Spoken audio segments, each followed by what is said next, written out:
പണ്ട് നമ്മുടെ കൂടെ MLA ആയിരുന്ന ഇടതുപക്ഷത്തിൻ്റെ വലിയ പിന്തുണ കിട്ടിയ ഒരാൾ ഇപ്പോൾ കോൺഗ്രസിൻ്റെ സ്ഥാനാർത്ഥിയായിട്ടാണ് പോയേക്കുന്നത്. ഇത്രയും കാലം എതിർത്ത ഒരു മുന്നണിയിലും പാർട്ടിയിലും ഒക്കെ പോകുന്നു എന്ന് പറയുമ്പോൾ ജനങ്ങളെന്താ എങ്ങനെയാണ് കാണുക?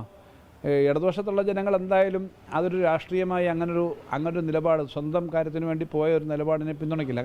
അങ്ങനെയാണെങ്കിലേ കോൺഗ്രസിൽ നിന്ന് സരിൻ അങ്ങോട്ട് ചെന്നപ്പോൾ ഉള്ള ഉത്തരവ് എന്താണെന്ന് ആ പറഞ്ഞ എതിർ സ്ഥാനാർത്ഥി പറയണം. പിന്നെ ഞാൻ അവിടെ ഉണ്ടായിരുന്ന ഇത്രയും വർഷം MLA ആയിരുന്നിട്ട് ഞാൻ കൊണ്ടുവന്ന നിരവധി പദ്ധതികളുണ്ട്. ഞാൻ ഇറങ്ങിക്കഴിഞ്ഞപ്പോൾ അതിൻ്റെയൊക്കെ ഉദ്ഘാടനങ്ങൾ വന്നു. അതിനകത്തൊരു ഒന്ന് പങ്കെടുപ്പിക്കുന്നതുകൊണ്ട് നഷ്ടമില്ലല്ലോ. പാർട്ടി കമ്മിറ്റി മാത്രം ഇരുന്നാൽ മതി.